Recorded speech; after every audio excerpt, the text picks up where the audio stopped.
আমন্ত্রণ সবাইকে hour democracy অনুষ্ঠানে। সঙ্গে আছি আমি সেলিম আমরাও খান।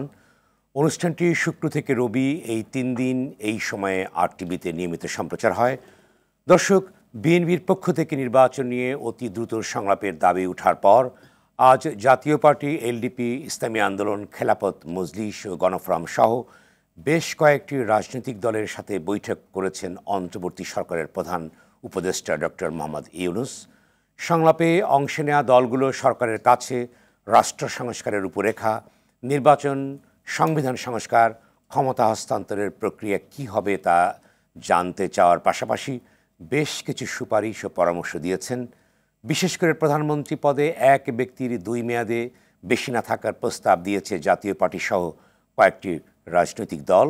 তবে অন্তর্বর্তী সরকারের মেয়াদ বা নির্বাচনের সময় সীমা নিয়ে কেন কোনো কথা হয়নি বৈঠকে। প্রধান উপদেষ্টার বিশেষ সহকারী মাহফুজ আলম জানান, আগামীর বাংলাদেশের রূপরেখা কী হবে তা দ্রুত জাতির সামনে তুলে ধরবেন প্রধান উপদেষ্টা। এমন প্রেক্ষাপটে দর্শক, আজ আমাদের আলোচনার বিষয় রাষ্ট্র সংস্কারের রূপরেখা।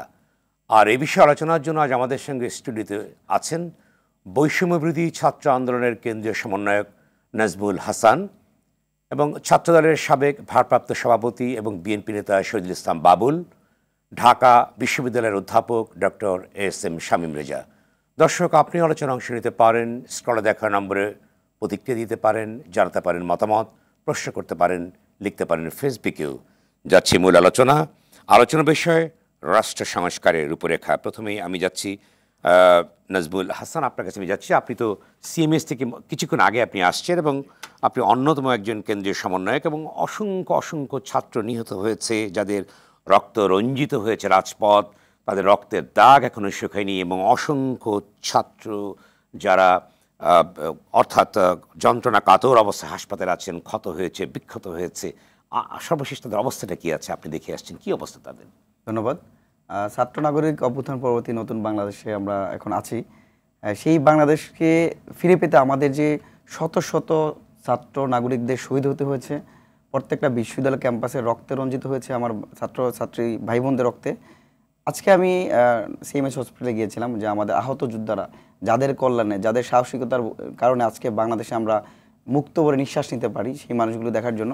এর মধ্যে আমি কয়েকজনকে দেখে আসছি, যে একজন নাম হচ্ছে শাহ মোহাম্মদ সাগর, যা পুলিশের স্প্রিন্টারে এখানে ক্ষতবিক্ষত হয়ে গেছে। আরেকজন ছিলেন সৌরভ, আমি তার একটা ছবি যদি আপনি দেখান, যে দেখতে পারেন যদি এগুলোতে ক্যামেরাতে দেখা যায় কিনা। এটা হচ্ছে পুলিশের ছোড়াগুলিতে তার অবস্থা ভয়াবহ খারাপ। এখন আমাদের সিএমএইচ হসপিটালে অনেক শিক্ষার্থী, অনেক নাগরিক যারা আছে তারা হসপিটালে ভর্তি আছে। পাশাপাশি আমরা পঙ্গু হসপিটালে, চক্ষু হসপিটাল, ঢাকা মেডিকেল, প্রত্যেকটা জায়গায় এখনও আমাদের যোদ্ধারা, যারা তাদের জীবনের শেষ রক্তবিন্দু বাজি রেখে লড়াই করেছে, তারা হসপিটালে আছে আমাদের এই দেশমাতৃকা রক্ষার জন্য। এখনও ভয়াবহ অবস্থা। আমরা মনে করি অনেকেই বিজয় উল্লাস করছে। আমার মনে হচ্ছে যে আমাদের যারা যোদ্ধা আছে, যারা দেশের কল্যাণে, দেশমাতৃকা রক্ষা, এ দেশকে ফ্যাসিস্টবাদী সরকার থেকে কতজন ছাত্র জনতা হাসপাতালে আছে, অনুবারিক হিসাব কি আপনাদের কাছে আছে?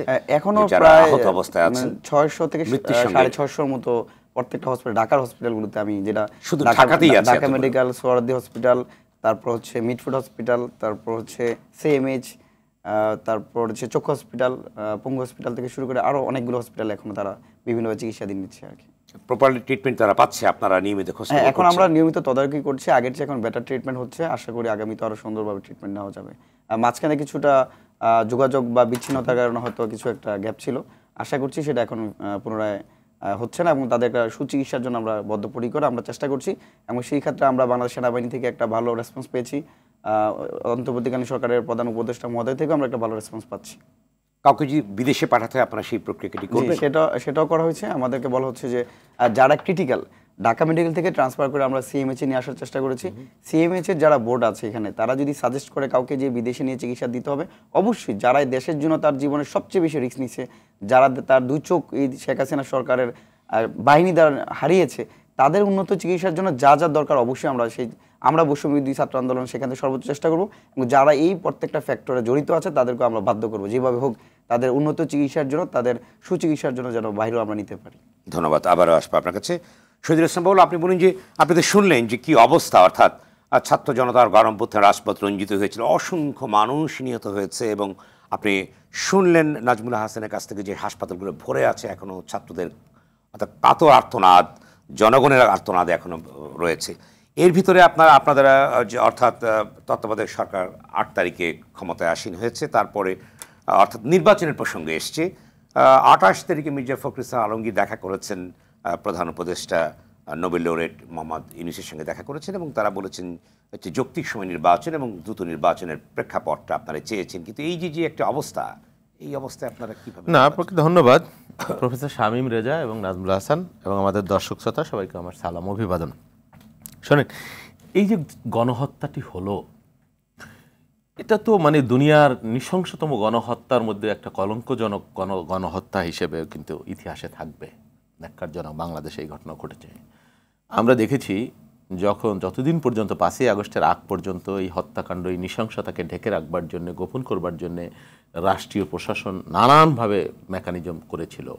একটা ভিডিও যখন আমরা দেখি, আজকেও গতকাল একটা ভিডিও আমরা দেখলাম যে আশুলিয়া সাভারে যে কিভাবে পুলিশ কর্মকর্তারা ডেড বডিগুলো এক ভ্যানের উপর এবং পরবর্তীতে সেই ডেড বডিগুলো জ্বালিয়ে দেওয়া হয়েছে।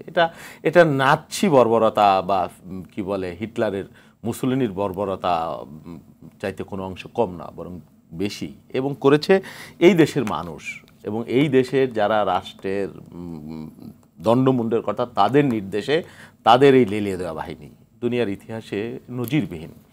আমি দেখলাম যে 50-অর্ধশত মানুষ অন্ধ হয়ে গেছে, চোখ হারিয়ে ফেলেছে, 2টা চোখ। মানে এটাও কিন্তু মানে সবচাইতে একটা মৃত্যুবরণ যারা করেছেন সেটা একরকম বিষয় যে আল্লাহ তাআলা তাদের হয়তো শহীদ হয়েছেন, কিন্তু যারা এই যে অন্ধত্ব নিয়ে দুনিয়া দেখতে পারবে না, হ্যাঁ, বা পৃথিবীর রূপ রস গন্ধ উপলব্ধি করতে পারবে না, আপনি নিজে চিন্তা করে দেখেন তাদের আত্মত্যাগটাকে আপনি কিভাবে মূল্যায়ন করবেন। এখনও কালকেও দেখলাম একজন মৃত্যুবরণ করলো, অনেকেই মৃত্যুর সাথে পাঞ্জা লড়ছে। এটা তো মানে কি বলবো, এটা নিজের শুধুমাত্র এরা যে এই আত্মদান করলো, এই যে বুক পেতে দিল, এটা তো নিজের সুবিধার জন্য না, এই দেশের জন্যে, গণতন্ত্র উদ্ধারের জন্যে, ফ্যাসিবাদ থেকে রক্ষার জন্যে। হ্যাঁ, এটা ঠিক, যেটা দীর্ঘদিনের একটা লড়াইয়ের পরিসমাপ্তি এটা হলো আর কি। তো আমার যেটা বক্তব্য, এদের আত্মদান এটা তো শেষ করা যাবে না, তবে এই রাষ্ট্রের উচিত এদের শুধুমাত্র চিকিৎসা না, এদের পরিবার যারা এই লড়াইয়ে যারা আত্মদান করেছেন, যারা স্যাক্রিফাইস করেছেন, যারা পঙ্গুত্ব নিয়ে থাকবেন, তাদের পাশে রাষ্ট্রের থাকতে হবে। এটা আজকে আমার মনে হয় সারা দেশের মানুষেরই দাবি, এটা নৈতিক দায়িত্ব হবে আমাদের এই রাষ্ট্রের। আর আপনি যেটা বলেছেন যে নির্বাচন, গণতন্ত্র, হ্যাঁ, আমাদের দলের পক্ষ থেকে দেখা হয়েছে। শোনেন, একটা অনির্বাচিত সরকার তো যুগ যুগ থাকতে পারবে না বা অনন্তকালও থাকবে না, এটা দুনিয়ার কোনো জায়গায় নেই, গণতান্ত্রিক সমাজ ব্যবস্থা। হ্যাঁ, আমাদের এখানে একটা প্রেক্ষাপট হয়েছে যে দীর্ঘ 15 বছর বাংলাদেশের মানুষের ভোটের অধিকার ছিল না, সেই জন্যই তো লড়াইটা, এবং সূত্রটা ওইখানে যে যেই কারণে আপনার কার্যকারণ যদি বলেন, এই যে অন্যায়, অনিয়ম, গুলি, দুঃশাসন, দুর্নীতি, আপনি যাই বলেন, এর মূলে কিন্তু মানে জবাবদিহিতা ছিল না, মানুষের অধিকার ছিল না, বিশেষ করে ভোটের অধিকার। ওইখান থেকেই শুরু লড়াইটা কিন্তু, বা কারণটা। তো সেই কারণটা যত দ্রুত সম্ভব আমাদেরকে সেই কারণটার জায়গায় যেতে হবে। মানুষের সরকার প্রতিষ্ঠা করা, গণতন্ত্রের সরকার, মানে মানুষের মতের সরকার প্রতিষ্ঠা করা যত তাড়াতাড়ি সম্ভব। আমরা বলছি না এখনই সেটা করতে হবে, কিছু কিছু রাষ্ট্রীয় সংস্কারের ব্যাপার আছে, সেটা আমরাও বলেছি একটা যৌক্তিক সময় আমাদের দলের। কিন্তু মির্জা ফখরুল ইসলাম আলমগীর কিন্তু 28 তারিখে বলেছেন যে অর্থাৎ একটি নির্বাচিত সরকারের ভেতর দিয়েই কিন্তু অর্থাৎ রাষ্ট্রীয় সংস্কারগুলো যৌক্তিক এবং তাদেরই উপরে বর্তায়। যদিও আবার আজকে বলা হয়েছে যে এই রূপরেখাগুলো তারাই পরিবর্তনগুলো করবে। আসলে আপনি কোনটা চাইছেন? না, ঠিক আছে, এটা তো একটা ধরনের একটা বিপ্লবের মধ্য দিয়ে একটা সরকার এসছে, এদের দায়িত্ব হলো বাংলাদেশের সুষ্ঠুভাবে মানুষের হাতে, জনগণের প্রতিনিধিত্বের হাতে ক্ষমতা হস্তান্তর। কিন্তু যেই সময়টা তারা কাজ করবে, ন্যূনতম একটা নির্বাচনের পরিবেশ তৈরি করবার জন্য যা যা করবার দরকার তারা করবেন।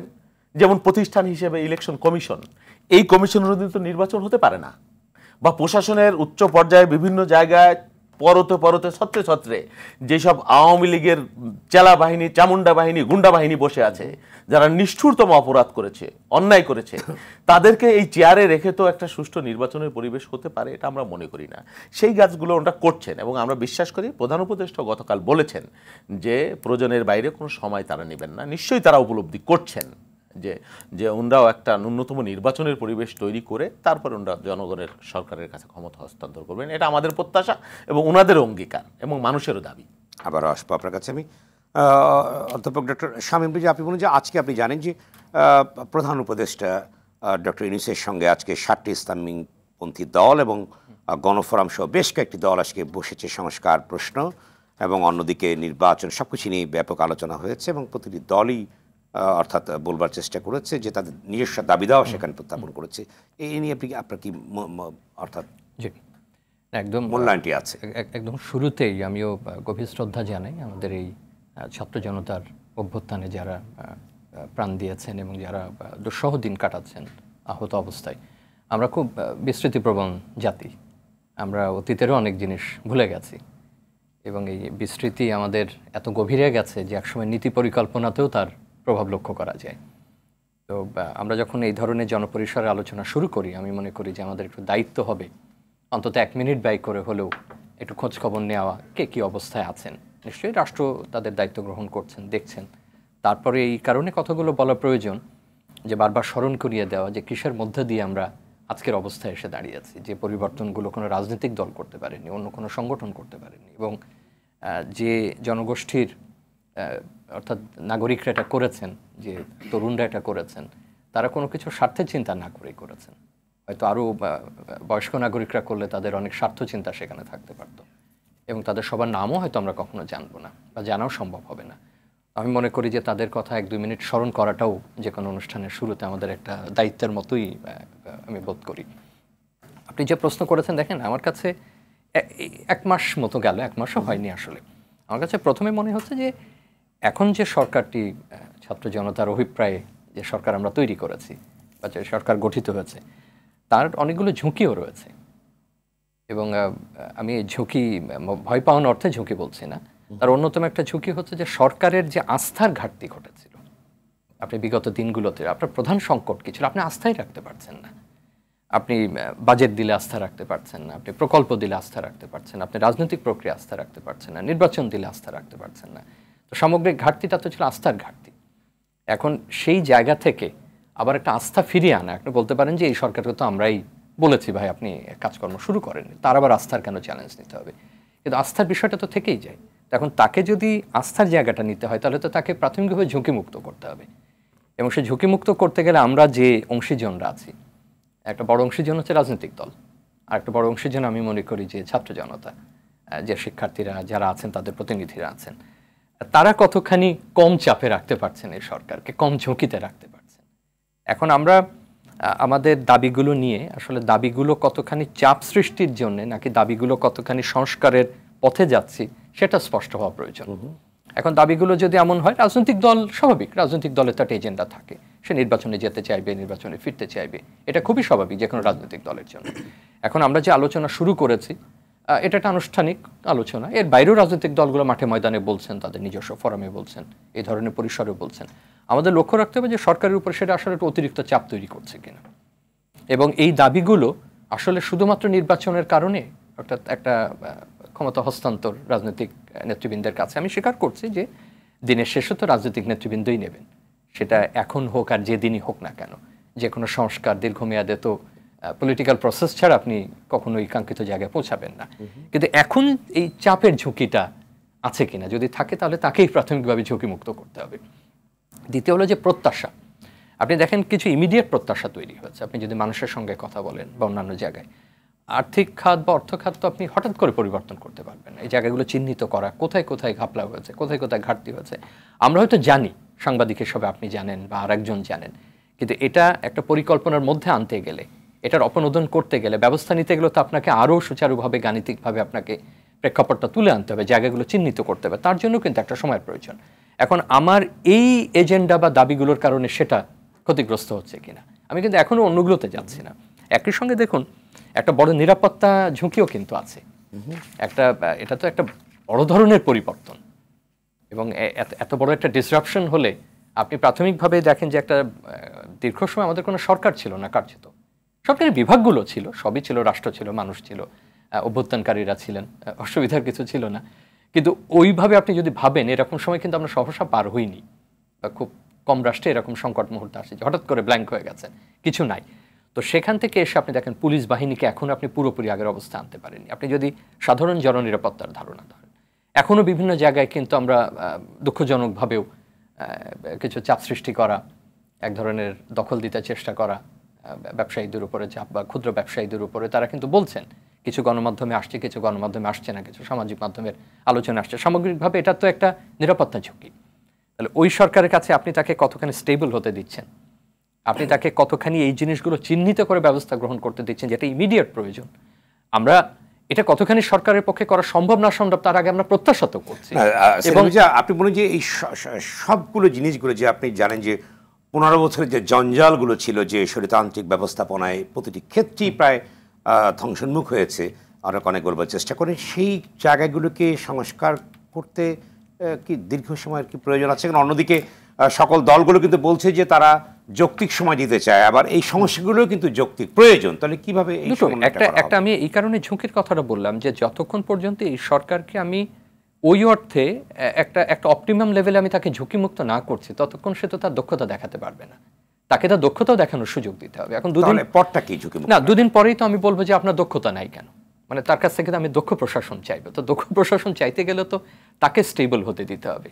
একটা কতটুকু সময় আমরা সেটা তো অঙ্কের হিসাবে বলতে পারবো না। এখন আসি আপনার যে প্রশ্নটা, যে আপনি তালিকাগুলো দিলেন, এই আলোচনাগুলো আসছে রাজনৈতিক দলের বক্তব্যে, আলোচনাগুলো আসছে নাগরিক সমাজে, আলোচনাগুলো আসছে থিঙ্ক ট্যাঙ্ক থেকে, এই আলোচনাগুলো আসছে আপনার আমার এই ধরনের আলোচনা থেকে, এমনকি আমাদের শিক্ষার্থীরাও বিভিন্ন সময় বলেছেন। আমি যদি খুব দ্রুত তার একটা আপনাকে তালিকা দিই, আমি আজকে পর্যন্ত প্রতিদিন একটা তালিকা তৈরি করছি, করে একটা উপসংহারে যাবার চেষ্টা করছি যে তাহলে এই পর্যন্ত থামা যায় কিনা। কিন্তু পরদিন দেখছি যে আবার তালিকায় নতুন কিছু যুক্ত হচ্ছে। যুক্ত হওয়াটা অস্বাভাবিক না। সংবিধানে হাত দেওয়ার কথা বলা হচ্ছে, বিভিন্ন মেয়াদ পরিবর্তনের কথা বলা হচ্ছে, আরও বিশেষ বিশেষ জায়গা আছে যে জায়গাগুলোতে আমাদের যাওয়া প্রয়োজন। আজকে আমরা একটা আলোচনা আবার দেখছি যেখানে বলছে আমরা কি জনগণের আকাঙ্ক্ষার ভিত্তিতে আমরা নতুন করে শাসনতন্ত্র বা সংবিধান লিখবো কিনা। এটা একটা নতুন আলোচনা যে আগেও ছিল না তা না। আপনার আমার তরুণ জীবনে এমন অনেক তাত্ত্বিকদের আলোচনা আমরা গেছি যেখানে এসব আলোচনা হতো। এখন সুবিধা হলো যে তারা এটা ভিজুয়ালি প্রেজেন্ট করছেন, আমরা বারবার দেখতে পাচ্ছি। তো এটা একটা। আপনি আসেন আপনার রাজনৈতিক দলগুলো সংগঠনীয় কথা বলা হচ্ছে, যে রাজনৈতিক দলগুলো কিভাবে পুনর্গঠিত হবে, সেটা অবশ্যই সরকারের এজেন্ডা পুরোপুরি কিনা। ক্ষমতার ভারসাম্যের কথা বলা হচ্ছে, রাষ্ট্রপতি প্রধানমন্ত্রী ক্ষমতার ভারসাম্যকে, বিচার বিভাগের সংস্কারের কথা বলা হচ্ছে, আইনসভায় যদি দ্বিকক্ষে যাবো কি যাবো না সে আলোচনাও কিন্তু আমাদের আছে। আপনি দেখেন নির্বাচন কমিশন ঠিক করা, নির্বাচন সংক্রান্ত বিষয় ঠিক করা, দুটো, মানে সামগ্রিকভাবে যে নামে আপনি ডাকেন, নির্বাচনী আইন বলেন, নির্বাচন কমিশন আইন বলেন, আপনার এর বাইরেও যদি আপনি বলেন আমাদের বড় একটা শিক্ষা সংস্কার এবং স্থানীয় সরকার ব্যবস্থা, যেটা নিয়ে প্রায় আলোচনা করছি না, টিম করে কেউ লিখছেন, মনে হচ্ছে যেটা নিয়ে আলোচনার আমাদের কোনো প্রয়োজন নেই। 1, 2, 3, 4, 5, 6, 7, 8, 10টার মতো। এখন এই 10টার কতটুকু এবং কোন পর্যায়ে আপনি তার কাছে করতে চান? আমি খুব দ্রুত এই পর্যায়ের আলোচনাটা এইভাবে রাখি, এই রাজনৈতিক যে দলগুলোর সঙ্গে আলোচনা হোক, সংলাপ, যে নামই ডাকি না কেন, তাদেরকেও বলতে হবে যে এর কতটুকু, কোন পর্যায়ে এবং কোনটুকু পর্যন্ত তারা দেখতে চান যে এই সরকার ইনিশিয়েট করবে। কারণ আমরা রাজনৈতিক সরকারগুলো সীমাবদ্ধতা দেখেছি। সেলিম রেজা একজন দর্শক টেলিফোনে আছে, কঠিনী। শুভরাত্রি দর্শক, আপনার পরিচয় দিয়ে বলুন সংক্ষেপে আপনার প্রশ্নটি। হ্যালো, আমি কামাল হোসেন বলছিলাম নাটোর থেকে। জি বলুন কামাল হোসেন, বলুন। হ্যালো, আপনি শুনতে পাচ্ছেন আমাকে? হ্যাঁ আমি শুনতে পাচ্ছি, আপনি বলুন, প্রশ্নটি বলুন। আমি শামীম রেজা ভাইকে প্রশ্ন করছি, এই যে বর্তমান সরকার যেভাবে আমাদের জন্য কাজ করছেন, তাতে সাধারণ জনগণের চিন্তা ভাবনা যে এই সরকার বেশ লম্বা সময় নিয়ে থাকুক, যাতে সম্পূর্ণ রাষ্ট্র ব্যবস্থা, নির্বাচন ব্যবস্থা বা যা কিছু প্রয়োজন সবকিছুকে সঠিকভাবে সংস্কার করতে পারে। হয়তো এর জন্য অনেকটা সময় লেগে যাবে, কিন্তু রাজনৈতিক দলগুলো বারবার বলছে যে তারা যৌক্তিক সময় দেবেন। এই যৌক্তিক সময়ের ব্যাখ্যাটা কিন্তু আমরা ঠিক বুঝতে পারছি না। আপনি কি এই ব্যাপারে কিছু বলবেন? ধন্যবাদ, সঙ্গেই থাকুন শামীম রেজা। সংক্ষেপে এটাই বলা যে উনি একটা যৌক্তিক প্রশ্ন করেছেন, যৌক্তিক সময়, মানে প্রশ্নটাও খুব যৌক্তিক এবং আমরাও বারবার যৌক্তিক কথাই বলছি। যখন আমাদের তরুণ সমন্বয়করা যখন কোটা আন্দোলন করছিলেন, তখন আমরা বলেছিলাম যে একটা যৌক্তিক সমাধান চাই। যৌক্তিক খুব ট্রিকি শব্দ এবং সুবিধাজনক শব্দ কোনো ক্ষেত্রে। এখন দেখেন ওই কথাটাই তখন ছিলাম আলোচনায়, যে আমার মনে হয় যে তিন পক্ষের মধ্যে একটা জায়গায় আসতে হবে। রাজনৈতিক দলগুলো আলোচনা শুরু করুক, আমরা যেন না মনে করি যে এটাই শেষ আলোচনা। এই সরকারের বয়স কয় সপ্তাহ হলো? 2 সপ্তাহ বা 2.5 সপ্তাহ মতো হলো। এখন 2.5 সপ্তাহের মধ্যে যদি তার কাছ থেকে একটা যৌক্তিক আলোচনা উত্তর চায়, সে তো পারবে না। আবার রাজনৈতিক দলগুলো আলোচনা মাঠে ময়দানে তারা যাই বলুক না কেন, সেটা নেতা কর্মীদের চাঙ্গা করার জন্য তারা বলছেন, তারাও আলোচনা আরম্ভ করলেন। এখন যদি তাদের কাছে কালকে একটা যৌক্তিক চাই, আমার কাছে মনে হয়েছে, এটা আমার একেবারে ব্যক্তিগত মত, যে শিক্ষার্থীদের সঙ্গে তো নিশ্চয়ই সরকারের আলাপ হচ্ছে, কথা হচ্ছে, কিন্তু এই প্রক্রিয়ায় আমি মনে করি শিক্ষার্থীদের সঙ্গেও, অর্থাৎ সমন্বয়কদের সঙ্গে একটা আনুষ্ঠানিক আলোচনার প্রয়োজন রয়েছে, যে তারা কি ভাবেন। আমরা কি কেবল রাজনৈতিক অংশীজনদের কাছ থেকে শুনবো, কেবল অন্যদের কাছ থেকে শুনবো? সংঘের বাইরেও শুনতে হবে। ওনার উত্তর এইটা হবে। সেলিম জি, আপনি বলুন যে তাহলে কি এক ধরনের একদিকে বলা হচ্ছে শামীম রেজা, একদিকে বলা হচ্ছে যে অর্থাৎ যৌক্তিক সময়ের ভিতরে নির্বাচন দিতে হবে, সংস্কার করতে হবে, তাহলে এক ধরনের চাপকে অনুভব করছে না সরকার? তাহলে চাপ পড়ছে কিনা? আমি শুরুতেই এই চাপের জন্য কি তাহলে তাদের কার্যক্রম কি একটু ক্ষতিগ্রস্ত হবে? আমি শুরুতেই ওই কথা দিয়ে আরম্ভ করেছিলাম যে আপনি যদি তাকে অধিক চাপে ফেলেন তাহলে তো সে চাপ নিজেই একটা ঝুঁকি, এবং এই ঝুঁকির মধ্যে যদি থাকে তাহলে তার প্রাথমিক যে কাজগুলো সেই কাজেও তো সে অগ্রসর হতে পারবে না। তার যে প্রাথমিক তদন্তগুলো দরকার, আমরা যদি শুধু ফাইন্যান্সিয়াল সেক্টরের কথা বলি, রিফর্ম তো আরো পরে ধরি, সেই জায়গাগুলো চিহ্নিত করতে গেলে তো তার ন্যূনতম চাপমুক্ত থাকতে হবে। প্রশাসনভাবে স্বাভাবিকভাবে প্রশাসন তো এখনো পুনর্বিন্যস্ত হয়েছে এটা আমি মনে করি না, একটা আপাতভাবে একটা সামাল দেওয়া গেছে, সেই পুনর্বিন্যাসের জন্য তাকে তো কিছুটা সময় দিতে হবে। আপনি এখনো আমাদের আইন শৃঙ্খলা রক্ষাকারী বাহিনীকে আপনি একটা পূর্ণাঙ্গ রূপে এখনো পর্যন্ত আনতে পারেনি, তার জন্য একটা সময় দিতে হবে। এই যে বিশাল, আমি ছোট্ট প্রশ্ন করে শেষ করি, এই যে বিশাল যে সংস্কার যজ্ঞ, এতে করে কি আপনি মনে করেন যে এই যে অন্তর্বর্তী সরকারের পক্ষে এগুলা করা সম্পূর্ণটা সম্ভব, যেখানে দলগুলো আছে? আমি আবারও সেই যৌক্তিক একটা উত্তর দেওয়ার চেষ্টা করি। এটা তখনই সম্ভব, উত্তরটা তখনই দেওয়া যাবে যে রাজনৈতিক দল যে অত্যন্ত গুরুত্বপূর্ণ একজন অংশীজন, কারণ তার হাতেই চূড়ান্ত বিচারে দেশ পরিচালনার ভার দেবে, ক্ষমতার শব্দটা আমাদের এড়িয়ে চলতে হবে, গভর্নেন্সের, যারা এই বিপ্লব অভ্যুত্থান করেছেন আমি তাদের মতামতের প্রতিফলনটাকে অত্যন্ত গুরুত্বপূর্ণ মনে করি। এবং প্রত্যেকের সেই তিনটা যখন একটা জায়গায় গিয়ে আমরা বুঝতে পারবো যে এই পর্যন্ত এই স্তরে আমরা সংস্কারটা চাই, তখনই আমি মনে করি যে একটা যৌক্তিক সময়সীমা বা একটা আমরা হয়তো একটা রূপরেখা আসতে পারবো যে যৌক্তিকের ভিতরে থেকে যাচ্ছে, যৌক্তিকের মধ্যেই থাকতে হচ্ছে। ধন্যবাদ। এই পর্যায়ে আমি যাচ্ছি নাজমুল হাসান, আপনি বলুন যে আপনারা তো এখানে সবচেয়ে বড় আর কি স্টেক হোল্ডার, এবং আপনাদের যিনি প্রধান উপদেষ্টা সহকারী মাহফুজ আলম বলেছেন, গণমাধ্যমকে বলেছেন দলগুলোর প্রস্তাবনার ভিত্তিতে প্রধান উপদেষ্টা সরকারের রূপরেখা বেঁধে দেবেন। তাহলে এই যে বিশাল যে একটি যজ্ঞ, সংস্কার যজ্ঞ, কারণ 15 বছরে যে জঞ্জালগুলো পরিষ্কার করে একটি জবাবদিহিমূলক একটা ব্যবস্থা নিয়ে আসা, আপনাদের কি বক্তব্য আছে এর প্রসঙ্গে? আপনারা কি চাইছেন? দেখুন, আমরা কিন্তু বৈষম্যহীন মেধাবীদের বাংলাদেশ তৈরি করার জন্য কোটার যুক্তি সংস্কার চেয়েছিলাম। পরবর্তীতে যখন আমরা দেখতে পেয়েছি বাংলাদেশের প্রত্যেকটা পরতে অন্যায়, অনিয়ম, দুর্নীতি, স্বজনপ্রীতি চলছে, তখন মনে হচ্ছে যে আসলে পুরো রাষ্ট্রটাই সংস্কার করা উচিত এবং ফেসিস্ট শেখ হাসিনা সরকারের বিরুদ্ধে আমাদের লড়াই করা উচিত। পরবর্তীতেই কিন্তু আমরা এক দফা দাবিতে যাই এবং ফেসিস্ট শেখ হাসিনা সরকারকে আমরা উৎখাত করতে পেরেছি। এখন আমরা এমন একটা বাংলাদেশ তৈরি করতে চাই যেই বাংলাদেশের একটা রিক্সা চালক, সিএনজি চালক প্রত্যেকে একটা মর্যাদা নিয়ে বাস করতে পারবে, তারা 3 বেলা খাবার খেতে পারবে, দ্রব্যমূল্যের লাগামহীন ঊর্ধ্বগতি থাকবে না। আমরা এমন একটা বাংলাদেশ তৈরি করতে চাই যে বাংলাদেশের শিক্ষা ব্যবস্থা হবে আন্তর্জাতিক মানের। আমরা এমন একটা বাংলাদেশ তৈরি করতে চাই যে বাংলাদেশের প্রান্তিক পর্যায়ে একটা মানুষ তাদের স্বাস্থ্যসেবা নিশ্চিত করতে পারবে। আমরা এমন একটা বাংলাদেশের সংস্কার করতে চাই যে বাংলাদেশের প্রত্যেকটা জনগণ তাদের প্রত্যক্ষ ভোটের মাধ্যমে তাদের প্রতিনিধি নির্বাচিত করবে, নেতা না। আমরা এমন একটা বাংলাদেশ তৈরি করতে চাই যে বাংলাদেশের রক্ষক যারা আছে তারা ভক্ষক হবে না, দুর্নীতি কমিশনের দায়িত্বে যারা আছে তারা দুর্নীতি করবে না, বিচারকের দায়িত্বে যারা আছে তারা অবিচার করবে না, আইন শৃঙ্খলা রক্ষাকারী বাহিনীর দায়িত্বে যারা আছে তারা মানুষকে ঝুলিয়ে আয়না করে নির্যাতন করবে না। আমরা এমন একটা জবাবদিহিতামূলক, সৎ, দক্ষ এবং মেধাভিত্তিক একটা বাংলাদেশ তৈরি করতে চাই। এই জন্য এই যে প্রত্যেকটা সেক্টর, একটা দুর্নীতি কমিশন, ধরেন বিচার ব্যবস্থা, আইন শৃঙ্খলা বাহিনী, শিক্ষা, স্বাস্থ্য, ভূমি, অর্থনীতি, প্রত্যেকটা জায়গায় আমাদের সংস্কার করতে হবে। সংস্কার না করা পর্যন্ত কিন্তু আমরা সেই বাংলাদেশ তৈরি করতে পারবো না। নাজমুল হাসান, আপনি বলি যে আপনি তো একটা বিশাল প্রেক্ষাপটে আমরা করেছি, এটা মানুষের চাও, অর্থাৎ বিএনপি 16 বছর আন্দোলন করেছে, তারা তার একই দাবি উত্থাপন করেছে, তাদের 21 দফা আছে, বিভিন্ন দফাগুলো আছে, আপনারা সেগুলো যাচ্ছেন। তাহলে এই সংস্কারগুলো আপনারা কি প্রধান উপদেষ্টার সঙ্গে কোনো প্রস্তাবনা দিয়েছেন যে আপনারা চান, যেমন বিভিন্ন দলগুলোর সঙ্গে বসা হচ্ছে, আপনারা কি আনুষ্ঠানিকভাবে বসবেন বিষয়গুলো নিয়ে, নাকি?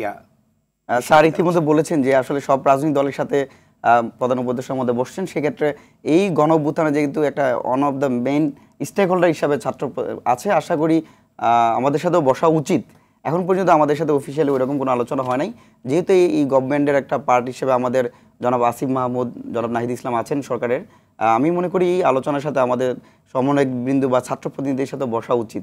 না, আমি বলছি যে আজকে যে যারা বসেছেন সেখানে এলডিপি 83টা দিয়েছে, গণফোরাম 21 দফা, খেলাফত মজলিস 6 দফা। তা আপনারা কি এই যে কথাগুলো বললেন এমন লিখিতভাবে, বা আপনার কি প্রধান? অবশ্যই অবশ্যই আমরা আসলে এই দেশ নিয়ে খুব কনসার্ন, আমরা দেশের মানুষ নিয়ে কনসার্ন এবং এই দেশমাতৃকে রক্ষার জন্য, বাংলাদেশের স্বাধীনতা সার্বভৌমত্ব রক্ষা করার জন্য আমরা কনসার্ন। দেখুন, আপনাকে কিছুদিন আগে আপনারা অনেকেই হয়তো দেখতে পাচ্ছেন যে বন্যা কবলিত বাংলাদেশ ফেনীতে প্রায় 36 লক্ষ মানুষ বিপর্যস্ত ছিল। কিন্তু আমরা ছাত্র সমাজ প্রথম আওয়াজ তুলেছি যে এইটা বন্যা প্রাকৃতিক বন্যা না, এইটা ইন্ডিয়া তৈরি করা একটা কৃত্রিম বন্যা। যেখানে আমরা বলেছি যে ভারত এখানে একটা ল আছে, ইন্টারন্যাশনাল ল, যে 36 ঘন্টা আগে আপনাকে বলতে হবে যে ওয়াটার গেট খুলে দিচ্ছি, বাংলাদেশের পানি বিপদ সীমা চলে যাবে। কিন্তু আমরা বাংলাদেশে এই প্রথম ছাত্র সমাজ বলেছে যে ভারত এই কথা বলতে পারে না, ভারত যদি কোনো কিছু করতে চায় তার জবাব দিতে আনতে হবে। আমরা ভারতীয় হাই কমিশনের কাছে জবাব দিতে চেয়েছি এবং এই বাংলাদেশের ইতিহাসে সম্ভবত প্রথমবার ভারত সেই পরের দিন একটা স্টেটমেন্ট দিয়েছে, যে স্টেটমেন্ট আমি মনে করি যে জোনায়েদ আহমেদ পলক সে একটা কথা বলেছিল যে বাংলাদেশে যখন প্রত্যেকটা বিশ্ববিদ্যালয় কলেজে গণহত্যা চলছিল তখন কিন্তু পুরো বাংলাদেশকে ডিজিটালি ক্র্যাকডাউন করা হয়েছে। যখন বাংলাদেশটা একটু স্টেবল হলো, সাংবাদিক কোশ্চেন করছিল ইন্টারনেট কেন বন্ধ করলেন, জোনায়েদ আহমেদ পলক বলেছিলেন যে আমি ইন্টারনেট বন্ধ করি নাই, ইন্টারনেট এমনি এমনি বন্ধ হয়ে গেছে। সেম প্যাটার্নে আমি দেখতে পেয়েছি ভারতীয় হাইকমিশন থেকে বক্তব্য দিয়েছে যে আমরা তো গেট খুলে দিই নাই, এমনি এমনি খুলে গেছে।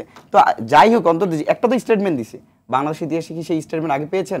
আমরা চাই বাংলাদেশ যেন নতজানু রাষ্ট্র হিসাবে না থাকে, আমরা সমতার ভিত্তিতে, ন্যায্যতার ভিত্তিতে প্রত্যেকটা দেশের সাথে পররাষ্ট্রনীতি মেনটেন করতে চাই। এই যে আমাদের চিন্তা, আমাদের অ্যাম্বিশন আছে, আমরা অবশ্যই সেটা আমাদের লিখিত আকারে থাকবে। বাংলাদেশে কোন কোন জায়গাগুলোতে সংস্কার করলে দেশ এগিয়ে যাবে, দেশের মানুষের ভাগ্য উন্নয়ন হবে, আমরা অবশ্যই আমরা বসতে চাই, দলগুলো দিলেই হবে না, অবশ্যই আমরা বসতে চাই। আমরা মনে করি ছাত্র, দেশের প্রায় 4 কোটির অধিক ছাত্র থেকে মানে ইগনোর করে আপনি একটা দেশ পরিচালনা করতে পারবেন না। আর আপনারা ইতিমধ্যে দেখেছেন ছাত্রদের নেতৃত্বে এবং নাগরিকদের সকল শ্রেণী পেশার, শিক্ষক, আইনজীবী, বুদ্ধিজীবী, কৃষক, শ্রমিক থেকে শুরু করে সকল রাজনৈতিক দল এখানে আসছে। সুতরাং এইখানে একটা পার্টিসিপেটরি অবশ্যই থাকা দরকার এবং থাকা উচিত। আগামীর বাংলাদেশ তৈরি করতে লাগবে। আপনার কাছে আমি আবার আসবো। শহীদুল ইসলাম বাবুল, আপনি কি বলবেন এই প্রসঙ্গে? না, ঠিকই আছে, দুজন যেটা আলোচনা করলেন খুব একটা ব্যত্যয় নেই। শোনেন, সংস্কার তো একটা দীর্ঘমেয়াদী প্রক্রিয়া। ধরেন আমার গণতন্ত্র ধ্বংস হয়ে গেছে সর্বব্যাপী, ফ্রম টপ টু বটম, স্থানীয় সরকার পর্যন্ত, গ্রামে গঞ্জে মত প্রকাশের যে স্বাধীনতা, নির্বাচনের যে উৎসব আমরা শাশ্বতকালব্যাপী আমাদের এই জনপদে দেখেছি, মানুষ ভোটকে একটা উৎসবমুখর পরিবেশে গ্রহণ করতো, সেই উৎসব থেকে দীর্ঘকাল মানুষ বঞ্চিত। আপনার শিক্ষা ব্যবস্থা ধ্বংস হয়ে গেছে, এখানে নিয়োগ প্রক্রিয়া, বিশ্ববিদ্যালয়ের শিক্ষক থেকে শুরু করে গ্রামের স্কুলের শিক্ষক পর্যন্ত, বেসরকারি স্কুলের নানান ধরনের, আমাদের শিক্ষার মান তলানিতে চলে গেছে, নানান ধরনের অধপতন হয়েছে। তো তারপর আমার অর্থনীতি ড্যামেজ হয়েছে, নৈতিক জায়গাটা আমার ড্যামেজ হয়েছে, আমার গণমাধ্যম বা সংবাদপত্রের যে স্বাধীনতা সেই জায়গাগুলো আমাদের ড্যামেজ হয়েছে। তো এই ড্যামেজ তো একদিনে পূরণ হবে না, বা একটা অন্তর্বর্তী যে সরকার, এটা দীর্ঘমেয়াদী একটা প্রক্রিয়া, সময় লাগবে আমার এই ড্যামেজটা ধ্বংস করতে। অনেকদিন যে সময় নিয়ে, কিন্তু সেই সময়টা একটা অন্তর্বর্তীকালীন সরকারের পক্ষে এটা পুরোপুরি এই ড্যামেজটা রেস্কিউ করা, নির্বাচিত সরকার লাগবে, রেস্কিউ করা তো সম্ভব না। ইভেন আপনি শুধু নির্বাচিত কেন, একটা নির্বাচিত সরকার, এমন এমন ড্যামেজ আমাদের হয়েছে যে একটা টার্মের একটা নির্বাচিত সরকারের পক্ষেও সেটা সম্ভব না হতে পারে। যেই ড্যামেজগুলো আমাদের হয়েছে, এই ড্যামেজটা পূরণ করতে হলে আপনার 2-3টা টার্মের সরকার প্রয়োজন হতে পারে কিছু কিছু জায়গায়, সর্বক্ষেত্রে না। যেমন আপনার এডুকেশনাল যে ড্যামেজগুলো হয়েছে, এর তো একটা দীর্ঘমেয়াদী একটা প্রভাব আছে। আমার নৈতিক যে অধপতনের জায়গাটা তৈরি হয়ে গেছে, সেটা তো আপনি 6 মাসে, 3 মাসে, 1 বছরে একটা অন্তর্বর্তী সরকার পুরোপুরি সব রিকভার করে ফেলবে, সে পথটা তৈরি করে দেবে আমাদের জন্য, যে আমরা ট্র্যাকে উঠবো, যে ট্র্যাক থেকে আমরা বিচ্ছিন্ন হয়ে গেছিলাম, এটাই তো কাজ। তাছাড়া একটা অন্তর্বর্তী দীর্ঘমেয়াদী প্রক্রিয়া, দীর্ঘমেয়াদী। আপনার কাছে আমি আসবো একটি বিরতির পরে, আবার এখানেই আমি আপনার কাছে আমি আসবো। দর্শক, আওয়ার ডেমোক্রেসি অনুষ্ঠানে নিচ্ছি ছোট্ট বিরতি, সঙ্গেই থাকুন।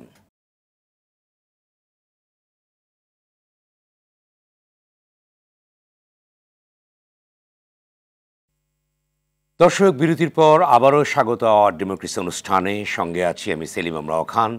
আলোচনা বিষয় রাষ্ট্র সংস্কারের রূপরেখা। এ পর্যায়ে আবারও যাচ্ছি শহীদুল ইসলাম বাবুল, আপনি যেখানে বলছিলেন যে এই যে কতদিন সময় লাগবে এই সংস্কার যদি করতে হয়, সেক্ষেত্রে নির্বাচন কবে হবে, আবার যৌক্তিক সময়টি, এই বিষয়গুলো কি আসলে সংস্কার তো একটা লং প্রক্রিয়া। শোনেন, আমরা একটা পর্যায়ে কেবল অতিক্রম করেছি, একটা কল্যাণ রাষ্ট্র, একটা মানবিক রাষ্ট্র, একটা কি সাংস্কৃতিক বোধসম্পন্ন সুস্থ রাষ্ট্র তৈরি করতে একটা লম্বা প্রক্রিয়া।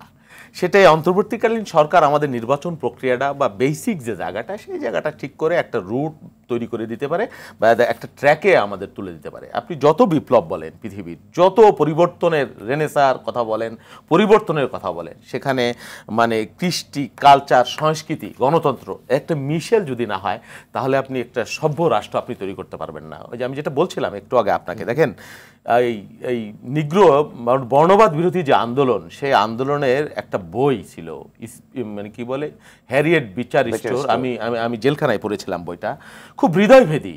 তার যে আঙ্কেল টমস ক্যাবিন, টম নামে যে একজন দাস, তার সাথে কি আচরণ, তার আচরণ, এই যে নিষ্ঠুর যে আচরণ, সেটা মিলিয়ন মিলিয়ন কপি বিক্রি হয়েছিল।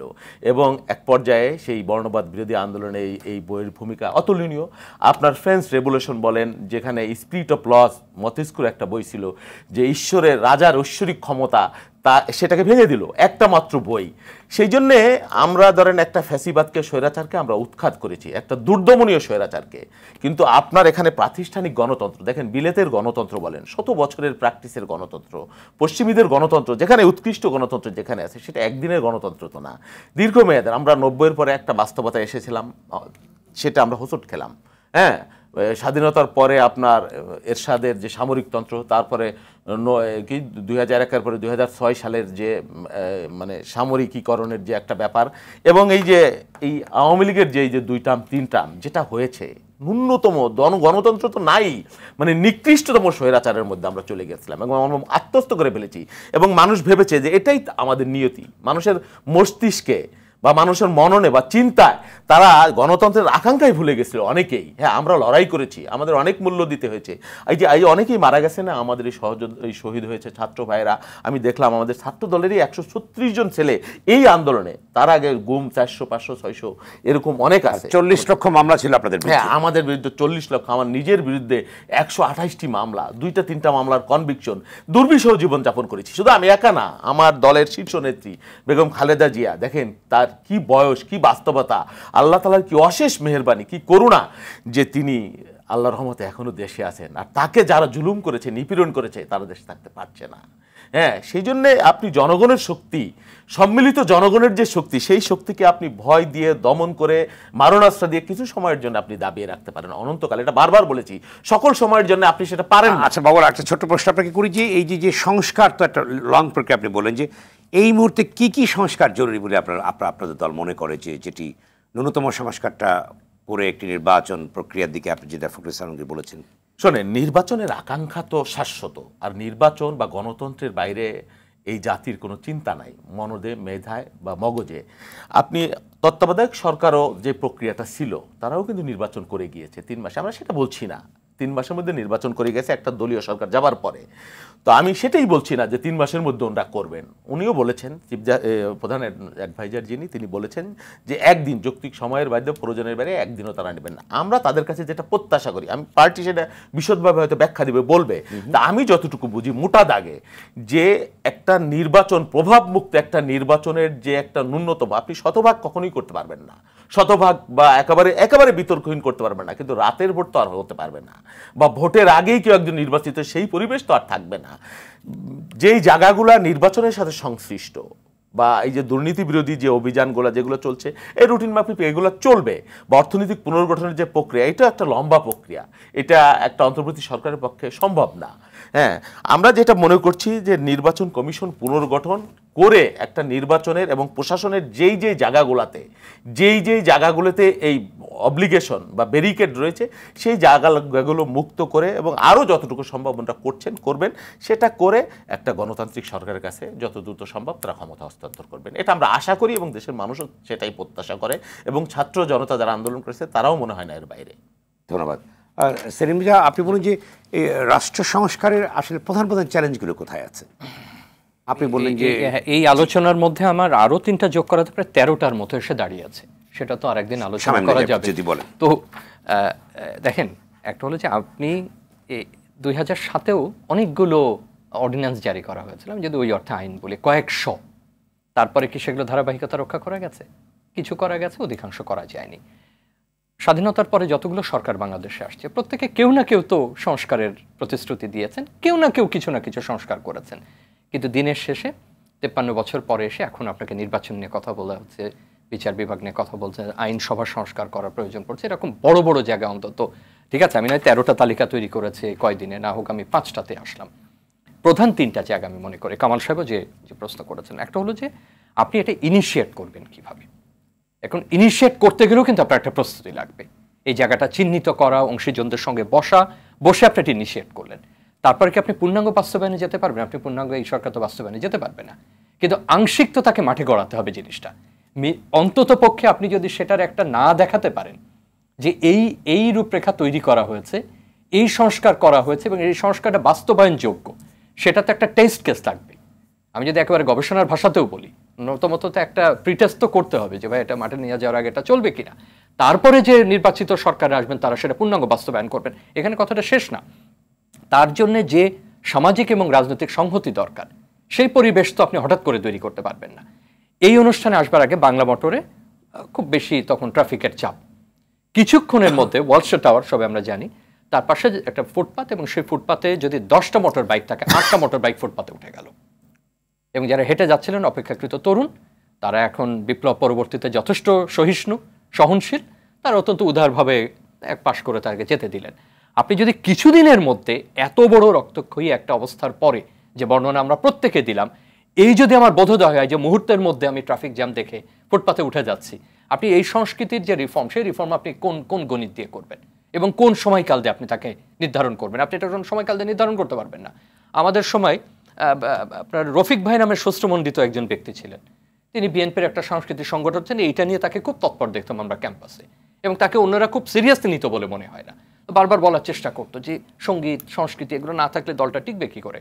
বিএনপির যখন ক্ষয়িষ্ণুর সময় আসছে, প্রত্যেক দলেরই এটা ক্ষয়িষ্ণু, উনি হয়তো দ্বিমত পোষণ করতে পারেন শব্দটা নিয়ে, তখন দেখেছে তার সাংস্কৃতিক কর্মকাণ্ড প্রায় শূন্যের কোঠায়। আবার সে যখন দীর্ঘদিন খুব নিষ্পেষিত অবস্থায় দলটা, তখন আমি তার বড় আকারে কোনো সাংস্কৃতিক কর্মকাণ্ড দেখিনি। তার সাংস্কৃতিক কর্মী আছে, বড় মাপের ব্যক্তিরা আছেন, পারেননি। এবং একই রকম অন্য দলের ক্ষেত্রেও, যে দলটাকে এই মুহূর্তে বিতাড়িত করে গণঅভ্যুত্থান ঘটানো হলো, সে এমনি সময় যখন বিরোধী দলে থাকতো তখন কবি সাহিত্যিকের প্রতি তার অসাধারণ অনুরাগ, ভালোবাসা, কিন্তু যখনই সে ক্ষমতায় গেছে তখন আর তাদের সে চেনে না, তাদের আর তার প্রয়োজন নেই, বুদ্ধিজীবীদের প্রয়োজন নেই, বুদ্ধির প্রয়োজন নেই, শিল্প সংস্কৃতির প্রয়োজন নেই। এই আলোচনা আপনি 20 বছর ধরে করে শেষ করতে পারবেন না। এই সরকারের কাছে আমরা যেটা প্রত্যাশা করছি, এটা এই মুহূর্তে 25 দিনের মাথায় গিয়ে হয়তো একটা টাইম লাইন দেওয়া সম্ভব, এটা প্রকল্প না, এটা আমাদের একটা উন্নয়ন প্রকল্প না, সরকারি বা বেসরকারি, যে একেবারে আপনি ভেরিফায়েবল ইন্ডিকেটর দিয়ে তাকে বলবেন এই সময়ের মধ্যে এই কাজ করতে হবে। এখানে একটা দীর্ঘমেয়াদী একটা ভিশনের ব্যাপার আছে। এই সরকারকে প্রথমে একটা ভিশন সেট করতে হবে যে এইটাই ভিশন, জনগণ অভ্যুত্থানের পরে এইটাই আমাদের ভিশন। সেটার জন্য তাদের এই যে 12টা 13টা, আগামী সব মাসে যদি আপনার অনুষ্ঠানে আসে এই তালিকা হয়তো আরও বাড়বে ধরে নিই, সেইটার একটা আমি মনে করি যে প্রাথমিক কাঠামোটা তাদের তৈরি করতে হবে, এবং রাজনৈতিক দলগুলোর উচিত হবে সেই সংস্কারের কাঠামোটা তৈরির সুযোগ এই সরকারকে দেওয়া, এবং সেই জন্য এই সরকারের দক্ষতার প্রয়োজন আছে, তার স্টেবিলিটির প্রয়োজন আছে, তাকে ঝুঁকিমুক্ত করার প্রয়োজন আছে। আপনি যখন কাজটা করবেন, কারণ আমি আবারও বলি, আপনাকে একটু স্মরণ করে দিতে চাই, যখন 90-এর গণঅভ্যুত্থান হলো, আপনি জানেন 3 জোটের রূপরেখা ছিল, সেগুলো কিন্তু লিখিত ছিল, কিন্তু বাস্তবায়ন আমি সেই জায়গাটা না করে যায়, তাহলে আপনি কি মনে করেন যে পরবর্তী পর্যায়ে যারা ক্ষমতায় আসবে তারা এগুলো করবে? আমি আপনাকে ওই কথা আপনি প্রশ্ন না করলেও প্রসঙ্গ তুলতাম। সেখানেও কিন্তু দুই পক্ষের ছিল, 3 জোটের রাজনৈতিক দলগুলো যেমন রূপরেখা ছিল, আপনার নিশ্চয় মনে আছে, সংগ্রাম মানে ছাত্র সংগ্রামের দিক থেকেও কিন্তু একটা 3 জোটের মতো এরকম একটা রূপরেখা ছিল, এবং দুটোই লিখিত ছিল। আপনি খুবই সঠিক বলেছেন, আর্কাইভে গেলে এখনো পাওয়া যাবে। সেটা করবার মতো ওরকম জনগণ সার্বভৌমত্বের প্রতীক হিসেবে কোনো সরকারকে কিন্তু আমরা বসাইনি। তত্ত্বাবধায়ক সরকারের এবারকার অন্তর্বর্তী সরকারের মধ্যে কিন্তু পার্থক্য আছে। সেখানে রাজনৈতিক দলগুলোর একটা আপার হ্যান্ড ছিল, এবং তারা একমত পোষণ করেছিলেন যে এই ধরনের একটা সরকার তারা চান, এবং ইন রেট্রোস্পেক্ট সেটাকে তারা বৈধতা দিয়েছিলেন। সেখানে শিক্ষার্থীরা আন্দোলন করেছিলেন, সংস্কৃতি সেবীরা আন্দোলন করেছিলেন, কিন্তু আন্দোলনের পরে এরকম রূপরেখা তৈরি করবার ব্যাপারে তাদের কিন্তু আর ভূমিকা থাকেননি। তারা হয় দলগুলোর সঙ্গে মিশে গেছে, অথবা দে আর নট কনসাল্টেড, তাদের সঙ্গে আর এটা নিয়ে আলোচনা করা হয়নি। ফলে আপনি যে প্রশ্নটা করলেন তার উত্তরটা হলো যে এই শিক্ষার্থী বা যারা পলিটিক্যাল এন্টিটির বাইরে, তারা আর বেশি দিন পর্যন্ত এটার ভূমিকা রাখতে পারেনি। আর ওই সরকার এরকম এত বড় একদম রূপরেখা, এবং তারপরে একটু স্মরণ করিয়ে দিয়ে ভুলে যাওয়ার আগে যে প্রথম তত্ত্বাবধায়ক সরকার কিন্তু একটা রূপরেখা তৈরি করে দিয়ে গিয়েছিলেন রেভান্স সোবানের নেতৃত্বে, এবং সেটা মুদ্রিত হয়েছিল, এবং প্রত্যাশা ছিল যে পরবর্তী সরকারগুলো সেই অনুযায়ী কাজ করবেন বা বাংলাদেশকে একটা উন্নত অবস্থায় নিয়ে যাবেন। এখন রাজনৈতিক সরকার তার প্রতিশ্রুতি রাখেনি, অনেক ক্ষেত্রেই রাখেনি। আপনি যদি গণমাধ্যমের ক্ষেত্রে বলেন, অত্যন্ত আলোচিত স্বায়ত্তশাসন বেতার টিভির, যেটা এখন আর কেউ আলোচনাই করে না, এবং সেই আলোচনা আবার ওঠা প্রয়োজন বলে আমি মনে করি, সেটা পরবর্তী সরকার, দ্বিতীয় সরকার 90-এর পরে তারা এসে কমিশন করলেন, সবকিছু করলেন, প্রতিবেদন করলেন, চমৎকারভাবে সেটা বাস্তবায়ন করলেন না। এখন রাজনৈতিক সরকারের এই সীমাবদ্ধতার কথা তো আমরা জানি, কিন্তু আমরা বারবার যদি এই সীমাবদ্ধতার কথা তুলতে থাকি, এবং একই সঙ্গে তারাও যে প্রসেসগুলো সংস্কারের বিভিন্ন সময় ক্ষুদ্র ক্ষুদ্র নিয়েছেন, সেটাও বাস্তবায়নের যে ঝুঁকি, সেটাও আমরা যদি বিবেচনায় রাখি, তাহলে আমরা এটা বলবো যে এটা একটা বিশেষ সময়ের সরকার, বিশেষ অভ্যুত্থানের পরে সরকার। এটাকে যদি আমি আগের রাজনৈতিক সরকারের সঙ্গে, আগের কেয়ারটেকারের সঙ্গে মেলাই, তাহলে কিন্তু হবে না। এটা অনেকটা আমাদের একটা সার্বভৌম ইচ্ছার একটা প্রতিফলনের সুযোগ আমরা পেয়েছি। কিন্তু একই সঙ্গে আমরা রাজনৈতিক অংশীজনকে অত্যন্ত গুরুত্বপূর্ণ মনে করছি, শিক্ষার্থী জনতার মতামত এবং আকাঙ্ক্ষাকে অত্যন্ত গুরুত্বপূর্ণ মনে করছি। সুতরাং আমরা ওই জায়গাতেই ফিরে যাব যে এই সরকার এই আলোচনার ভিত্তিতে, সে তো জানে কোন কোন জায়গায় আমরা প্রতিদিনই আলাপ করছি, সবাই আলাপ করছি, তার ভিত্তিতে সে যত দ্রুত সম্ভব প্রক্রিয়াটা শুরু করুক যে আমি আউটলাইনটা করব, আমি রূপরেখাটা করব, এবং রূপরেখা যখনই হবে তখন কিন্তু আপনি বুঝতে পারবেন যে কতটুকু প্রিটেস্ট সে করবে, কতটুকু করলে সে বুঝতে পারবে যেটা বাস্তবায়নযোগ্য। যে কথাটা না বললেই নয় সেটা হলো যে রাজনৈতিক অংশীজনরা এখানে অংশগ্রহণ করছেন তাদের কি লিখিত কিছু আছে প্রতিশ্রুতির মতো? আমি কিন্তু ইলেকশন ম্যানিফেস্টোর কথা বলছি না। যেমন ধরুন বড় দল হয়তো বিএনপি হয়তো বলতে পারবে যে ঠিক আছে আমার তৈরি করা আছে, আমি একটা বানিয়ে দিই, তাহলে প্রত্যেকে একটা করে হাজির করুক যে এই যে 12টা 13টা বা 15-20টার কথা আমরা বলছি, এখানে দল এ তার রূপরেখা এটা, দল বি তার রূপরেখা এটা, বিএনপি তার রূপরেখা এটা। আমি আবারও বলছি ইলেকশন ম্যানিফেস্টো না, এটা সেই রূপরেখা আমরা দিয়েছিলাম, তাহলে তো সহজ রাষ্ট্র সংস্কারের না। আমি বলছি যে যখন এই আলোচনার প্রেক্ষাপটে যদি দিই তাহলে তো আমার মনে হয় যে অন্তর্বর্তীকালীন সরকারের জন্য কাজটা সহজ হয়, যে ঠিক আছে আমরা একটা কমন গ্রাউন্ডে এসে প্রিপেয়ার্ড একমাত্র বিএনপি অর্থাৎ এই 21 দফা কয়েকটা দফা দিয়েছে। ধন্যবাদ। আমি আসবো নাজমুল হাসান, কি বলবেন এই যে বিশাল একটা প্রিটেক্সট নিয়ে আলোচনা হলো যে লিখিত দিতে হবে বা এই যে একটা বিশাল যজ্ঞ, যে লিখিত ছাড়া প্রমাণ থাকে না, এটি কিভাবে আপনারা সমন্বয়টা করবেন? দেখুন, আমরা সবার প্রতি উদাত্ত আহ্বান থাকবে যে প্রথম শক্তি এবং প্রথম স্টেক হোল্ডার হলো আপনারাই করেছেন গণঅভ্যুত্থান এবং বিপ্লবটা আপনারা সংগঠিত করেছেন। আমরা করেছি, আমরা আহ্বান জানিয়েছিলাম, এদেশের সকল শ্রেণী পেশার মানুষ শিখে আহ্বানে সাড়া দিয়ে রাজপথে ঝাঁপিয়ে পড়েছে, যার কারণে আমরা একটা সফল বিপ্লব ঘটাতে পেরেছি। এখন আমরা এই পরিস্থিতিতে আমরা সবার প্রতি একটা আহ্বান থাকবে, রাজনৈতিক দল যারা আছে তাদের প্রতি এবং সুশীল সমাজ যারা আছে তাদের প্রতি, যে শেখ হাসিনা পালাইছে 20 দিনও ওইভাবে হয় নাই। এই পুরো রাষ্ট্র কাঠামোর পরতে পরতে অন্যায় অনিয়ম দুর্নীতি আছে, প্রত্যেকটা সেক্টরে দুর্নীতি। এখন যদি আমরা এমন একটা ব্যবস্থা তৈরি করি যে ব্যবস্থায় ভোট আমি দিলাম এ কে, ভোট চলে গেল বিতে, তাহলে তো আমাদের কাঙ্ক্ষিত পরিবর্তন আসলো না। এই যে নির্বাচন কমিশনের পরিবর্তন করা দরকার, আউয়াল মার্কা কমিশনের আন্ডার নির্বাচন দিলে নির্বাচন হবে না, তাহলে এই যে নির্বাচনের ভিতরে যে বুথগুলো আছে সেগুলো আমাদের সরাইতে হবে, শিক্ষা খাতে যে বুথ আছে সেগুলো সরাতে হবে, বিচার ব্যবস্থার ক্ষেত্রে যে বুথ আছে সেগুলো সরাইতে হবে। সবচেয়ে গুরুত্বপূর্ণ বিষয় যেগুলো এখন ব্যবস্থা নিচ্ছে না, দেখেন শেখ হাসিনা সরকার যে পরিচালিত হয়েছে যে আমলাদের মাধ্যমে, সেই আমলারা কিন্তু এখনো গ্রেপ্তার হচ্ছে না, তাদের আইনের বিচার আওতায় নিয়ে আসতে হবে, না হলে আমাদের সেই কাঙ্ক্ষিত বাংলাদেশ আমরা তৈরি করতে পারবো না।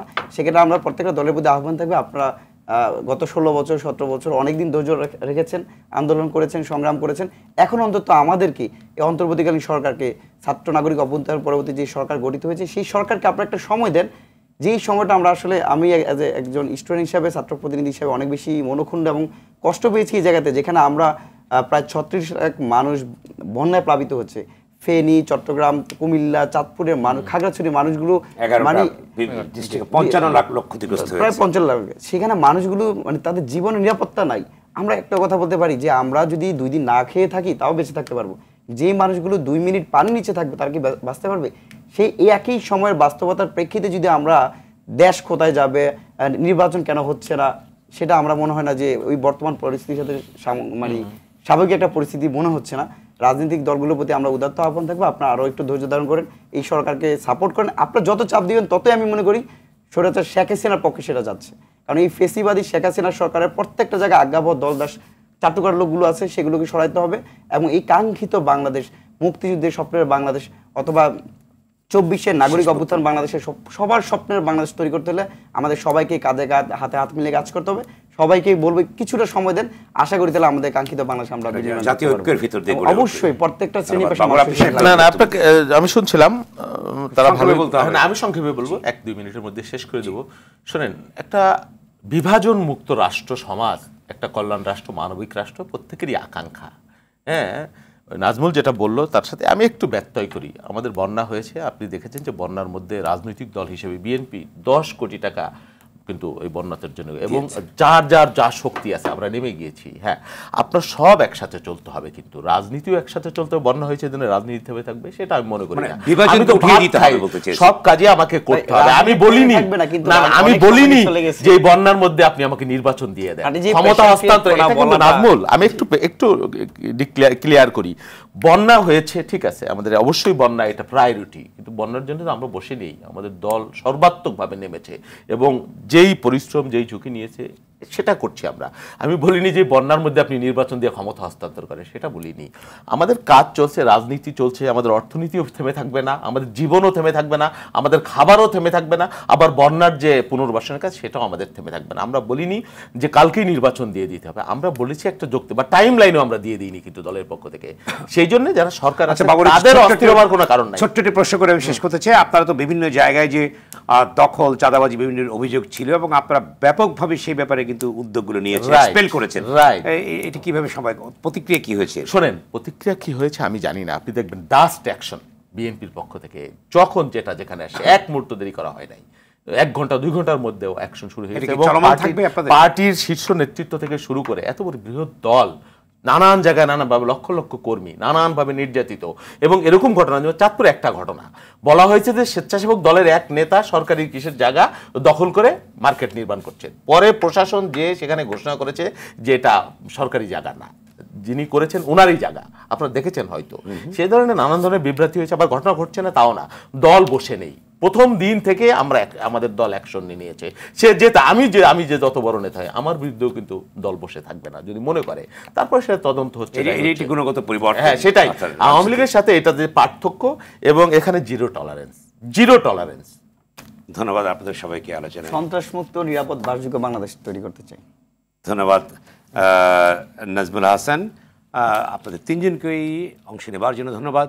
দর্শক, আওয়ার ডেমোক্রেসি আজ এখানে শেষ করছি, সঙ্গে থাকবার জন্য ধন্যবাদ সবাইকে।